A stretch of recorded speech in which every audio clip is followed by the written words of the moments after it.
Bhagavate Vasudevaya.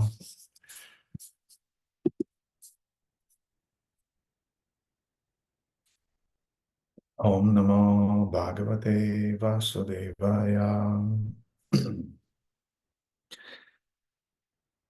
Shamakada вы будете переводить, да? Okay.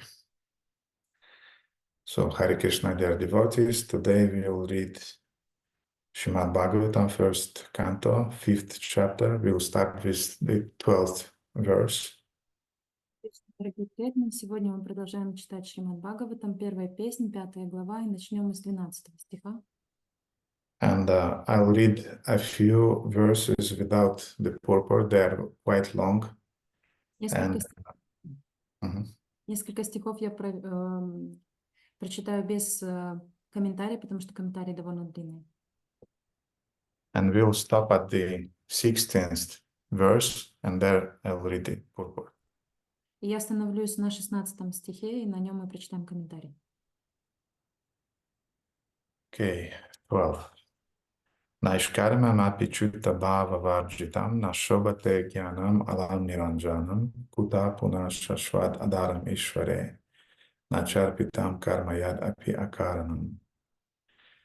Knowledge of self-realization, even though free from all material affinity, does not look well if devoid of a conception of the infallible God. What then is the use of fruitive activities which are naturally painful from the very beginning and transient by nature, if they are not utilized for the devotional service of the Lord? The next verse.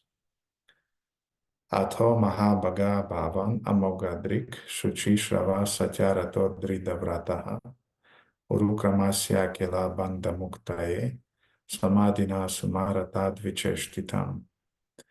O Vyasadeva, your vision is completely perfect. Your good fame is spotless. You are firm in vow and situated in truthfulness. And thus you can think of the pastimes of the Lord in trance for the liberation of the people in general from the material bondage. Verse 14.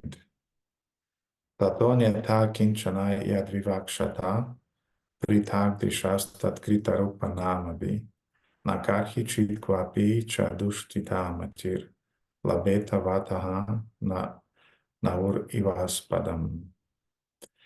Whatever you desire to describe that is separate in vision from the Lord simply reacts with different forms, names, and results to agitate the mind, as the wind agitates a boat which has no resting place. 15th. Jugupsitam dharma krite nushashata swabhava raktasya mahan vyatikramahan yadvakyato dharma itarata stito namanyata tasya nivaranam janaha. The people in general are naturally inclined to enjoy, and you have encouraged them in that way in the name of religion. This is verily condemned and is quite unreasonable, because they are guided under your instructions. They will accept such activities in the name of religion and will hardly care for prohibitions. And verse 16. Vichakshano sarhad veditum vibhor ananta prayasa nivritta sukham pravavritamnasya gunair anatmanas tato bhavan darshaya cheshtitam vibhor. The Supreme Lord is unlimited. Only a very expert personality retired from the activities of material happiness deserves to understand this knowledge of spiritual values. Therefore, those who are not so well situated due to material attachment should be shown the ways of transcendental realization by your goodness through descriptions of the transcendental activities of the Supreme Lord.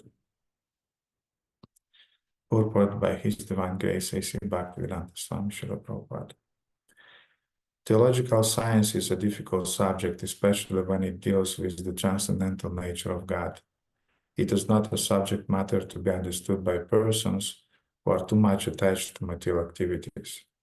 Only the very expert who have almost retired from materialistic activities by culture of spiritual knowledge can be admitted to the study of this great science.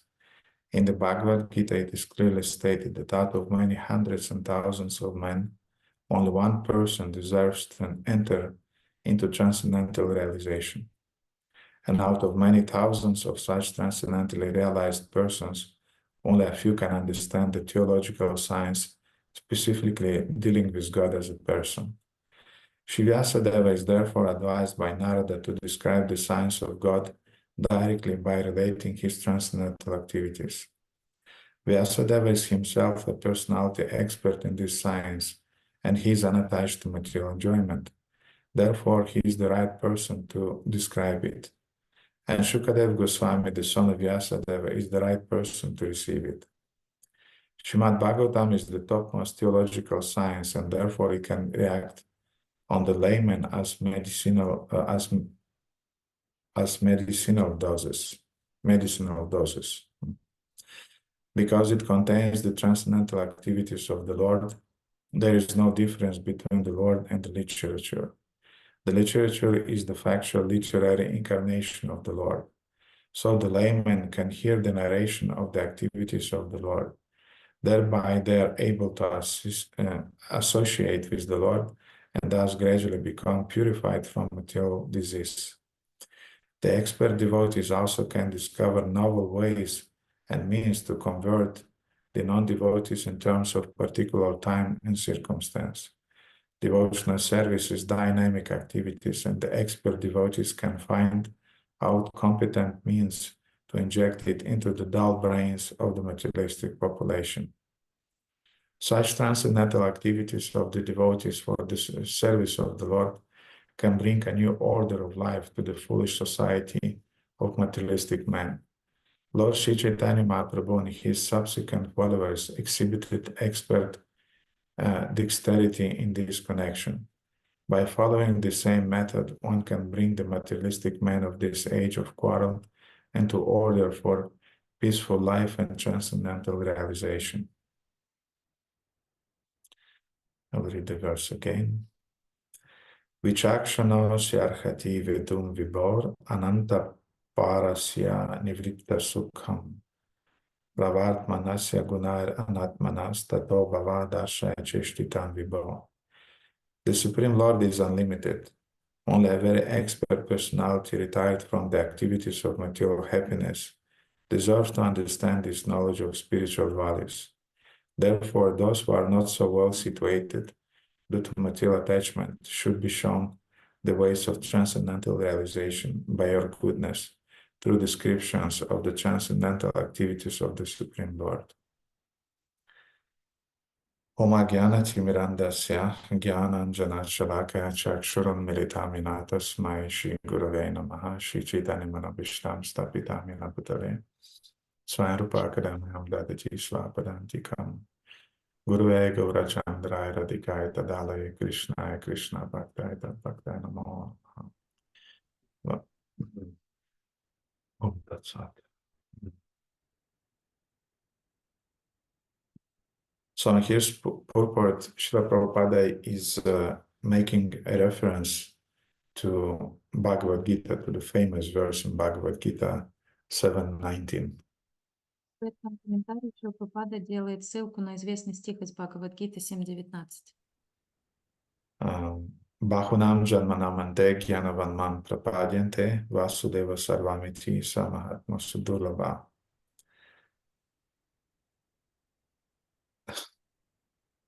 Stop, that's not the verse.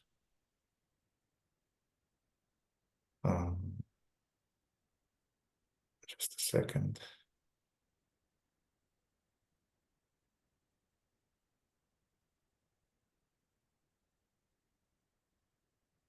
Yes, he's making the reference to the verse in Bhagavad Gita in which Krishna is saying that out of many hundreds and thousands of men, only one person deserves to enter into transcendental realization. То есть идет здесь ссылка не на 7.19, а на другой стих из Бхагавад-гиты, где Кришна говорит, что из многих тысяч людей только немногие могут предаться мне. And those verses, it's about Bahunam, it's about amongst many. Yes, amongst many Gyanis, one attains the realization of Vyasadeva Sarvamiti, and out of thousands and thousands of Gyanis, maybe one becomes a devotee. Да, в этом стихе говорится, что из многих тысяч людей только некоторые из них становятся гьяни, и из многих тысяч гьяни только единицы достигают васудевы, реализации васудевы. And in Chaitanya Charitamrita, in the 19th chapter, Lord Chaitanya is explaining, I think it was to Sanatana Goswami or to Rupa Goswami, I don't remember exactly, but one of them. He was explaining what exactly means out of thousands and thousands of men, one becomes a devotee. И в Чайтанья Чаритамрите, по-моему, 19 главе, Господь Чайтанья объясняет одному из своих спутников, кажется, это был Санатана Госвами, что на самом деле означает вот эта фраза, что из тысячи. And he's offering a description of a kind of like gradation of different types of living entities till we are coming to the human form of life. Он предлагает градацию живых существ до человеческой формы жизни. And he's starting with the description of aparamita, which means that there are unlimited number of living entities that are populating the universe. И он начинает с того, что существует бесчисленное множество живых существ, которые наполняют Вселенную. And since time immemorial, they're transmigrating from one form of life to another one. С незапамятных времен они перемещаются из одного тела в другое. And the bodies of those living entities, they are divided into two types. И тела этих живых существ разделяются на два типа. Stavara, which means non-movable living entities. For example, crystals, rocks, trees. Первый из них это ставара или недвижимые живые существа, например, камни, кристаллы. And Jangama, which means moving living entities, aquatics, birds, mammifers, I mean those who are moving on 4 legs, 2 legs, and so on. Вторая категория это подвижные живые существа, к которым относятся насекомые, водоплавающие, млекопитающие и так далее. Двуногие, четырехногие и так далее. Now we know this number.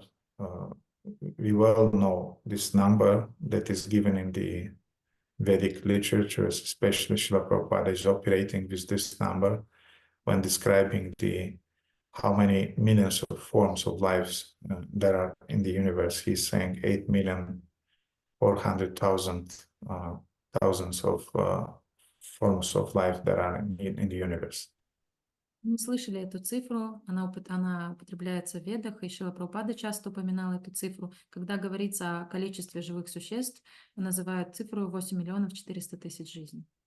But amongst those 400,000 human or humanoid living entities, the actual human beings, they're really, I mean, it's a small number.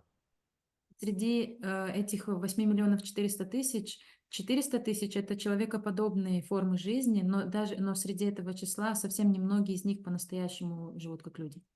Because we have demigods, we have demons, also we have ghosts, we have different types of apsaras, kinnaras, and so on, that are included in those 400,000 humanoid living entities. Потому что существуют полубоги, демоны, апсары, различные духи, привидения, кинары, и все они тоже входят вот в это число 400 тысяч человекоподобных форм жизни. And in comparison with 8 million forms, I mean, in principle, the number of human beings is very, very small. В целом, количество человекоподобных форм очень мало, как минимум в соотношении с 8 миллионами других видов живых существ. And in comparison with the whole amount of living entities, humans are really, I mean, they're just a few of them. И В сравнении с количеством других живых существ, населяющих эту Вселенную, то человеческая форма жизни, она очень немногочисленна. And from one side, we know this information. Every devotee can explain this point.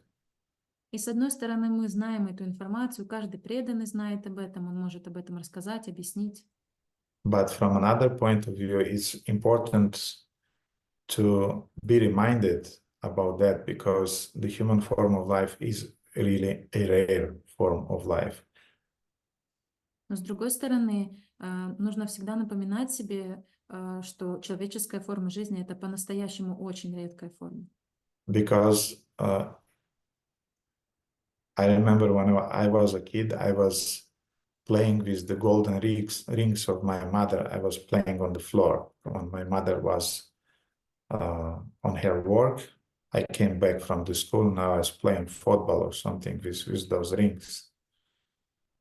Я помню, что когда я был маленьким, если моя мама была на работе, я иногда играл с ее золотыми кольцами. Я с ними играл в футбол. I didn't have a clue about how valuable are those golden rings. И у меня не было ни малейшей идеи, насколько ценными являются эти золотые кольца. Especially because it was given by her mother, and the ladies know that usually these golden items are given from grandmother to daughter to granddaughter and so on.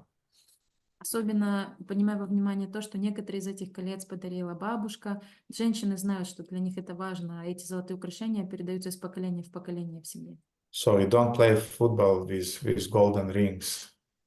То есть не стоит играть в футбол с золотыми кольцами. And you don't use a computer, for putting a plate over it. И, конечно же, вы не используете компьютер, чтобы поставить на нее сверху тарелку. Or you don't use a computer as a hammer. Или вы не используете компьютер как молоток. But our attitude towards human bodies is something like that. Но наше отношение к человеческой форме жизни похоже на такое отношение. It's a very valuable instrument, but we don't know how to use it. Это очень ценный инструмент, но мы понятия не имеем, как им пользоваться. And in a sense, self-realization first means to understand the value of the instrument that you received and to know how it operates. И в каком-то смысле самоосознание, первым шагом на пути к самоосознанию является осознать ценность человеческой жизни, человеческого тела и понять, как правильно им воспользоваться. Yeah, and you should understand how this mechanism is working. Вы должны понимать, как работает этот механизм. Often we don't understand from the physical point of view how your own body is working. Очень часто даже с физической точки зрения мы не понимаем, как функционирует наше тело. We are not sure what to eat, what not to eat, how much time to rest, how much time to exercise it, and so on, because body should be maintained. Мы не знаем, что есть, от чего отказываться, сколько времени уделять упражнениям.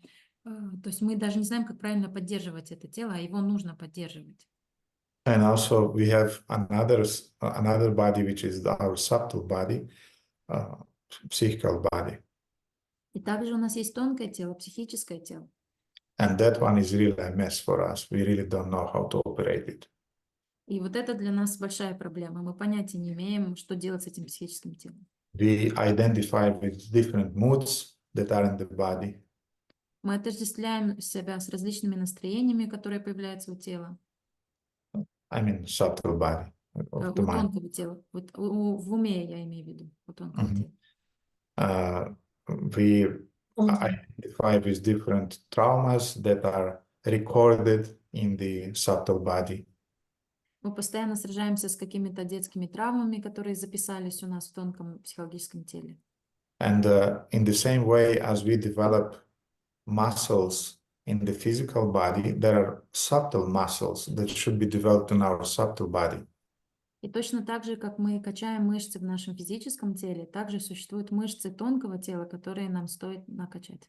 But we don't have a clue about those subtle muscles in our subtle body. Но мы понятия не имеем об этих мышцах в нашем тонком теле. For example, one of the muscles is the muscle of forgiveness. Например, одной из таких мышц можно назвать мышца прощения. Who is training this muscle? Кто тренируется, кто развивает в себе эту мышцу? We don't have a clue about it. Мы даже себе не представляем. Or the muscle of non-enviousness. Или, например, такая мышца, как не завидовать. Or our devotees in Bucharest, they completely don't have this muscle, which is called the muscle of being austere, tapasya. Или, например, такая мышца, как тапасия. Наши преданные в Бухаресте не особо ее развивают. I mean, any inconvenience, they faint immediately. Любой дискомфорт, они падают в обморок. But these are the muscles of the subtle body that should be developed. Но это мышцы, так называемые мышцы тонкого тела, которые нужно развивать. You train them. И вот вы тренируете их. You train your ability to oppose stressful situations. Вы тренируете свою способность противостоять стрессовым ситуациям. You train the ability to forgive. Вы тренируете способность прощать. You train your ability to cooperate with others. Вы тренируете свою способность кооперировать, сотрудничать с другими. You train your ability to not be envious and to be friendly with others around. Вы тренируете свою способность не завидовать и быть дружелюбными к другим. You train your ability not to remain in the negative pattern and negative state of mind. You just switch it off and choose another channel. Вы тренируете возможность переключаться с негативного настроения или с негативных установок. Вы тренируетесь переключаться на другую волну. So the operation of subtle body requires some training, requires understanding how it works. То есть жизнедеятельность, процессы в тонком теле, мы должны их изучать и тренировать, и понимать, как это работает. Therefore, I want to point out it again that self-realization means first to understand, to realize how your gross body is functioning, what are his tendencies, how to control them, and how your subtle body is working, what are the tendencies and how to control them, and how to develop the needed muscles in order to operate it properly. Поэтому я хочу еще раз обратить внимание, что самоосознание в первую очередь это понимание того, как работает ваше грубое тело, какие у него есть тенденции и потребности, и научиться их контролировать и руководить. Точно так же понять и осознать, как работает ваше тонкое тело, как контролировать, как управлять им и какие мышцы вам нужно развить для того, чтобы оно правильно работало. Because often we are using this mantra that I'm not the body, I'm the spirit soul. But I behave like a pig with those around me. Потому что очень часто мы используем эту формулу, что я не тело, я духовная душа, но при этом действуем себя как свинья с окружающими. And we have the same attitude towards our bodies. И такое же отношение свинское у нас к своему собственному телу. You throw all the garbage inside. Вы забрасываете в себя всякий мусор, which you call food. Который вы называете едой. And you throw all the garbage also from outside, from the internet, in the form of information, you throw it in your subtle body. Также вы поглощаете различный другой мусор в форме интернета, другой информации. Вы также это в себя вбираете в свое тонкое тело. And of course, these things cannot be digested, and the same like the fat is growing around our physical bodies, the same way some subtle toxical fat is growing around our minds and is making it very, very, how to say, very unflexible. It becomes very gross and it doesn't operate in a nice way, in a proper way. Точно таким же образом, как понятное дело, что все эти вещи, весь этот мусор невозможно переварить, и таким же образом, как тело покрывается жиром, когда есть лишнее, когда употребляется лишнее, также наше тонкое тело, наш разум покрывается таким своеобразным жиром из токсинов, который делает наш разум очень закостенелым, и он не может правильно действовать. Mhm. So, Srimad Bhagavatam 11:9-29 is saying, Шримад Бхагаватам, 11 песнь, 9, 9 глава, 29 стих говорится. Ladva sudurlabhamidam bahusam bhavante manusham artadam anityam apiha dhira turname tetana pated anamritu yavan nishreya saya vishaya kalu sarvatasyat. After many births and deaths, one achieves the rare human form of life, Пройдя через бесконечное количество рождений и смертей, душа получает редкую человеческую жизнь, which, although temporary, affords one the opportunity to attain the highest perfection. которая хоть и не длится вечно, все же позволяет достичь высшего совершенства. Thus, a sober human being should quickly endeavor for the ultimate perfection of life as long as his body, which is always subject to death, has not fallen down and died. Поэтому любой здравомыслящий человек должен постараться как можно скорее обрести это совершенство, пока его тело, подверженное смерти, еще живо. After all, sense gratification is available even in the most abominable species of life, whereas Krishna consciousness is possible only for a human being. В конце концов, удовлетворять чувства можно даже в самых отвратительных формах жизни, тогда как сознание Кришны доступно только людям. So we know this famous example that Srila Prabhupada gave regarding how rare is the human body. Мы знаем этот пример, который приводил Шрила Прабхупада, о том, насколько редко является человеческая форма жизни. Is the example of this blind turtle from the bottom of the ocean who wanted to take how to say to take some Breath, oxygen. yes, breath of oxygen. Yeah. Это пример о слепой черепахе, которая со дна океана поднимается на поверхность для того, чтобы глотнуть свежего воздуха. And is doing it once in 100 years. Делает это раз в 100 лет. And then we have this piece of wood on the surface with a hole in it. And what is the chance that the turtle would put his head right in this hole of this wooden thing? Также на поверхности этого океана плавает дощечка, в которой есть круглое отверстие. И каковы же шансы, что черепаха выплывет на поверхность именно в тот момент, когда это отверстие дощечки будет находиться на поверхности так, что оно попадет головой именно в это отверстие? The ocean is vast. What is the chance? Океан безграничный. Каковы шансы? And they say this is the chance of the soul to reincarnate in the human body. И говорят, что именно таковы шансы души получить человеческое тело. Once in Divya Yuga, I heard also. Just a second, I have an important call, okay? Just a second there, devotees. Одну секунду, преданный, у меня один важный звонок. Подождите, пожалуйста.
Okay, dear devotees, I want to excuse myself. Я хочу извиниться перед вами. I just received a call from my mother. My father just died. He left his body, and I have to stop the class, and we have to drive now to Paternams, to my mother's place. Я только что получил звонок от своей матери. Мой отец оставил тело. Я должен остановить этот класс, и мы поедем сейчас в Петринямск к моей матери. Please pray for his soul, and pray for me also to take it in a proper Krishna conscious way. Пожалуйста, помолитесь за его душу и молитесь за меня, чтобы я смог понять это, принять это правильным образом в сознании Кришны. And next Friday, I hope we'll continue the topic that we started to discuss today. И в следующую пятницу мы продолжим обсуждать тему, которую начали сегодня. Okay, Hare Krishna. Shri Radha Madan Mohan ki jai, Granta Raja Srimad Bhagavatam ki jai. Hare Krishna.